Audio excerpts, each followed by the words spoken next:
God, you're further now. No need for theatrics.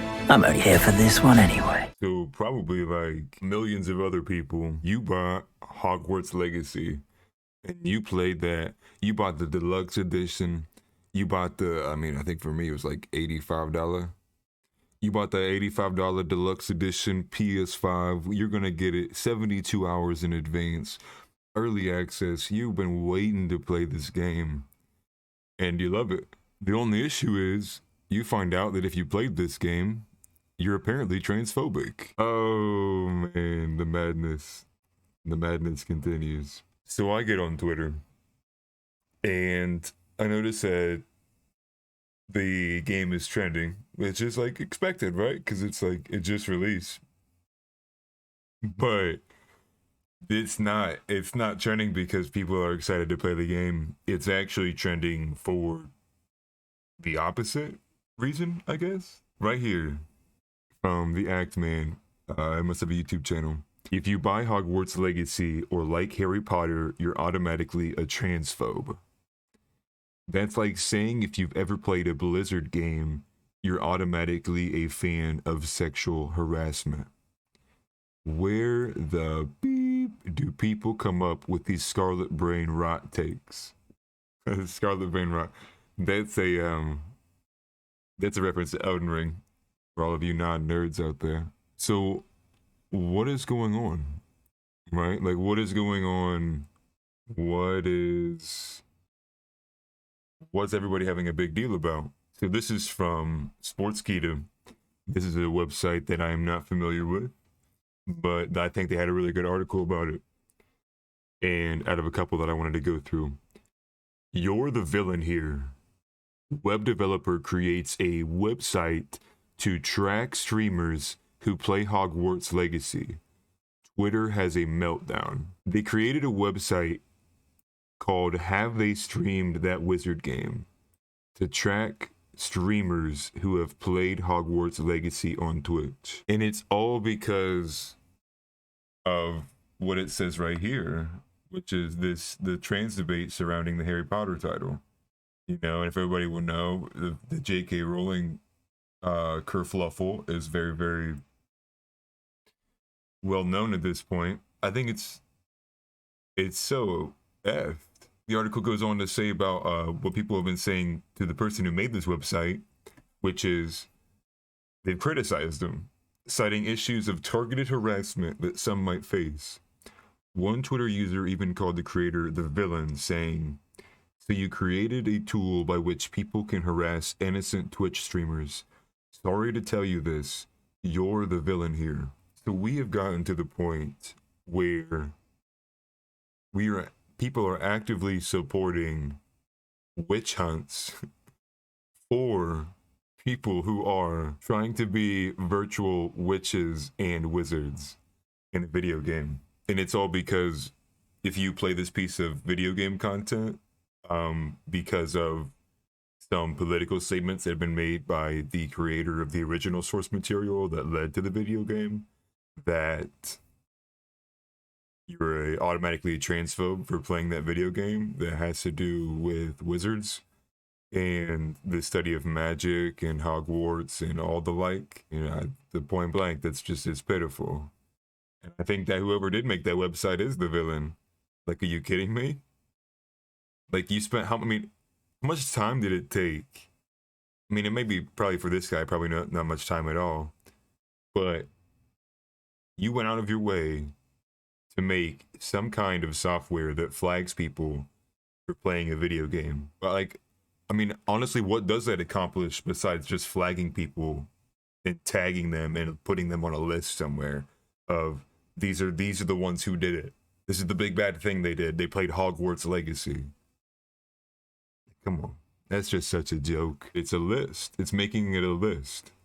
List created to track streamers who play Hogwarts Legacy on Twitch sparks outrage. J.K. Rowling, the creator of the Harry Potter franchise, has been called a TERF, or trans exclusionary radical feminist, by many progressive voices for her attitude towards issues pertaining to socio-political policies that affect transgender people. As such, a fair amount of criticism has been levied against her, including people boycotting her work as a result. And it's gonna blow up because, I mean, yeah, literally exactly what this says. People have been waiting for this game for a long time. I mean, right after the God of War, the second God of War, people have been dying for this game to come out. And here we have an image of this website here from Keemstar. Trans activists created a website to detect if they know to cancel. Hashtag drama alert. Have they streamed that wizard game? And you can just type in a streamer name to see if that streamer has played it or not.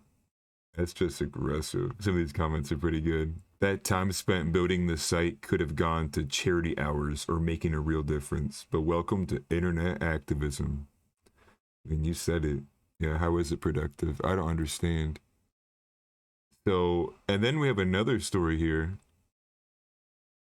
where a Twitch chat made a streamer cry for playing Hogwarts Legacy. So his own chat made him cry. Couple had to stop broadcasting. Oh, that's just sad. Girlfriend reviews. We will be playing Hogwarts Legacy early today, thanks to a code we got because we're real big time reviewers. And then follows this up with, hey guys, I see a lot of you are not feeling this choice. If you go to our stream, you'll see we are raising money for the Trevor Project while we play this game we spent no money on. We'll play it again for free so you can know how it is without having to. Things got so bad during the stream of Matt and Shelby, who make up girlfriend reviews, that Shelby had to step away from the broadcast, sounding like she was on the verge of crying, as she suggested to take a little break or something. Before that, Matt had already stated that he was almost thinking of just going offline. I'm barely into the second combat here, and every time I look at the chat, the conversation is just bothering me. So what were they saying, Matt? Matt then suggested that Shelby should take a break while he finishes the combat. Chat kept calling the couple bigots and other things throughout the broadcast, even after being put in subscribers only mode.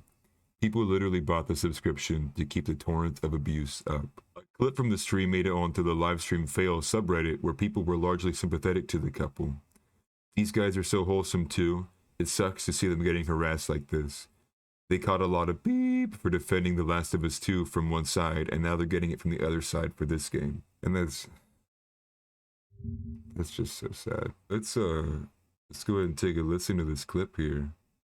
I really hope I don't hear anybody crying. This stuff flip up, and now it's like whatever.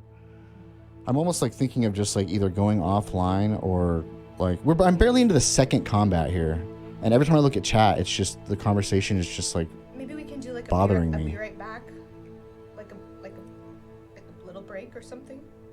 You can take a break if you want. I'll just stop talking and I'll just go fight and do the combat. There you go. You have something that a couple built together.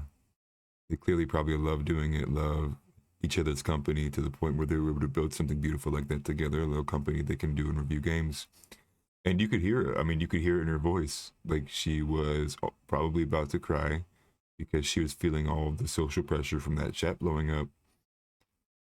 I mean, it just makes me sad because it's like, this is just a couple trying to enjoy a game, getting absolutely inundated with chats about how they're transphobes and bigots for playing a game about spells and wizards. This culture is toxic, man. It disgusts me in every way that it should disgust you, and we have to do better. We got to be able to move away from doing like these kind of witch hunt, just garbage, man. It's pathetic. And even just listening to that, it just made me think of like if all of a sudden like my girlfriend was doing something seemingly normal and all of a sudden she started getting lit up online about it, and I can only imagine like the anger that I would have because someone's harassing my girlfriend to the point that she's visibly crying and breaking down, and like something that she is normally makes her extremely happy and enjoys doing is soiled and poisoned in front of her eyes to the point where she just wants to not do it anymore and is on the verge of tears. We're such a disgusting culture. You can't even play a video game without being put on a list. You guys, you have to start speaking up. And I'm not talking about just like the issues like this. I'm talking about when these things present themselves to you in person, in your own personal lives, whether it's at your job, whether it's at like the gas station, or whether it happens at a family gathering. Like, be principled, stand up for yourself, be courageous, because when you don't and mob rule takes place and this just corrupt kind of ideology, this toxic, whatever this kind of religious stuff is that promotes this garbage, is it'll keep seeping its tentacles deep and far as long as people just sit idly by and don't say anything and don't speak up about what they think is right or what they think is wrong. And I'll leave it short with that. Anyways, peace.